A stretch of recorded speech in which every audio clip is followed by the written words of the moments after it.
Menikah adalah ibadah terlama yang dijalankan oleh dua insan pria dan wanita yang saling mencintai. Karena ini adalah sebuah ibadah, tentu di dalamnya akan ada banyak sekali ujian dan cobaan yang harus dijalani oleh suami maupun istri. Permasalahan yang paling sering menjadi pemicu adalah ekonomi. Dan teman-teman, inilah sebuah kisah seorang suami yang tidak tahan hingga mengakhiri hidup sang istri cantik yang terpaksa melakukan live streaming demi bertahan hidup. Hanya di channel Rikaro.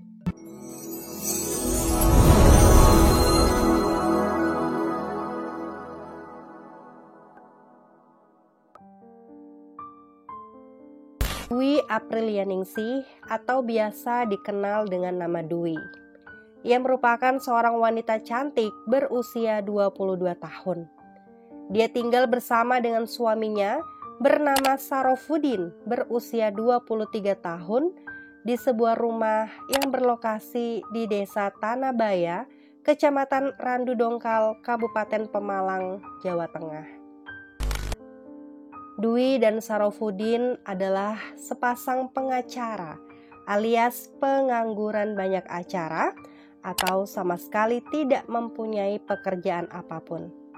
Karena memang menurut Dwi, Sarofuddin ini dikenal sebagai seorang suami yang sangat pemalas. Ia tidak mau bekerja, tidak bertanggung jawab, dan bahkan sering melakukan tindakan KDRT jika ia merasa kesal. Untuk melampiaskan semua keresahannya itu, Dwi sering menghabiskan waktunya dengan bermain sosial media. Dari situlah Dwi mulai berpikir untuk melakukan live streaming dan dengan harapan mendapatkan saweran dari para penontonnya yang ternyata bisa mendapatkan penghasilan. Menurut suaminya, Dwi ini sering menghabiskan waktu di depan layar live streamingnya bisa sampai 4 jam lamanya. Kecanduan sosial media dari istrinya ini ternyata dilarang oleh sang suami. Suami merasa tidak disayang dan merasa diabaikan karena Dwi terus-terusan bermain HP dan melakukan live streaming di sosial medianya. Pertengkaran demi pertengkaran pun sering terjadi di dalam rumahnya. Bahkan beberapa tetangga mereka juga sudah terbiasa mendengar suara mereka yang pada kala itu tengah bertengkar hebat.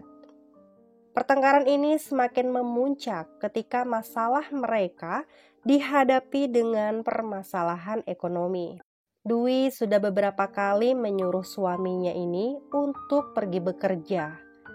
Dan Dwi pun mengatakan ia siap untuk berhenti live streaming jika suaminya ini memberikan nafkah dan juga menghasilkan uang untuknya. Namun tetap saja, suaminya enggan untuk mencari pekerjaan dan malah sibuk rebahan setiap harinya di dalam kamar. Hingga pada akhirnya, pertengkaran ini pun menjadi kejadian mengerikan yang tidak akan pernah terlupakan oleh Sarofuddin. Kejadian mengerikan ini terjadi pada tanggal 21 September 2022. Kurang lebih jam setengah 10 pagi. Dwi dan Sarofuddin kembali cekcok dengan membahas perihal masalah sepele. Kala itu Dwi meminta kepada Sarofuddin untuk mengantarkannya pulang ke rumah orang tuanya di Desa Lodaya, Kecamatan Randu Dongkal, Kabupaten Pemalang. Karena ia berencana akan melakukan live streaming di aplikasi Dream Life. Dwi juga meminta kepada sang suami untuk segera cepat ganti pakaian sembari mendorong suaminya ini hingga sampai tersungkur.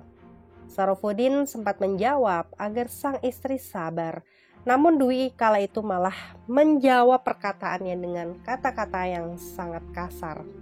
Dan yang lebih parahnya lagi, Dwi juga sempat menendang bagian perut Sarofuddin sampai Sarofuddin ini tersungkur ke lantai. Tidak terima diperlakukan seperti itu, Sarofudin kemudian pergi ke dapur dengan membawa sebilah pisau berukuran cukup besar. Dia lalu kembali masuk ke dalam kamarnya dan tanpa basa-basi, ia langsung menikam Dwi sebanyak 4 kali tepat di bagian lehernya. Sampai pada akhirnya, dikarenakan kehabisan darah, Dwi pun langsung sekarat. Sebelum menghembuskan nafas terakhirnya, Dwi sempat berteriak meminta tolong kepada warga sekitar. Namun sayang, tidak ada satupun warga yang datang ke tempat kediamannya itu. Sarofudin merasa takut setelah melihat kondisi istrinya bersimbah darah. Sarofudin kemudian memutuskan untuk bersembunyi di dalam kamar mandi. Sedangkan tubuh istrinya dia biarkan begitu saja di dalam kamar. Ada warga nih yang mengetuk pintu dan menanyakan apa yang terjadi di dalam rumah. Karena sebelumnya Dwi sempat berteriak meminta tolong, dan setelah sampai di depan rumahnya, warga melihat kondisi rumah yang ternyata sudah dikunci dari dalam. Bahkan di saat warga berteriak memanggil pasangan suami istri ini pun, mereka sama sekali tidak ada jawaban. Dikarenakan merasa curiga, warga pun lalu pergi menuju ke tempat kediaman kepala desa dan dilanjutkan dengan melaporkannya kepada pihak kepolisian setempat guna memeriksa tempat kediaman Dwi. Setelah mendapatkan laporan itu, polisi pun langsung datang ke sana. Dan benar saja, setelah pintu didobrak, polisi menemukan keadaan Dwi yang ternyata sudah sekarat bersimbah darah di atas kasurnya.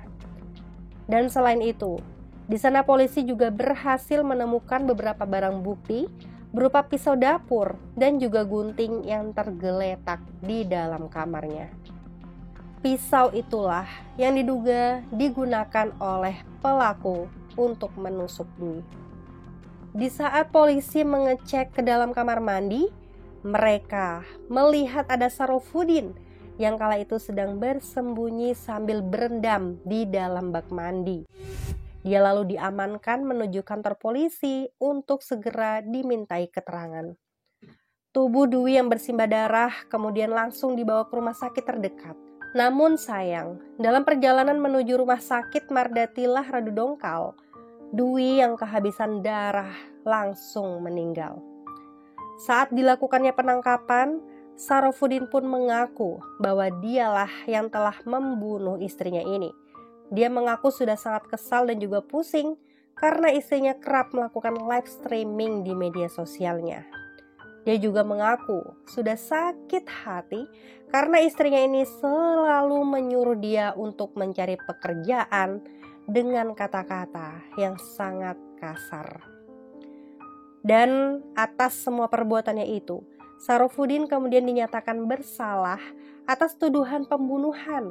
Ia akan dijerat dengan pasal 44 ayat 3 tentang penghapusan kekerasan dalam rumah tangga atau KDRT dengan ancaman pidana paling lama 15 tahun atau denda paling banyak 45 miliar.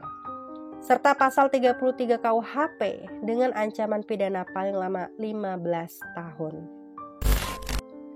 Demikianlah kisah pilu saudari kita Dwi Aprilia Ningsih.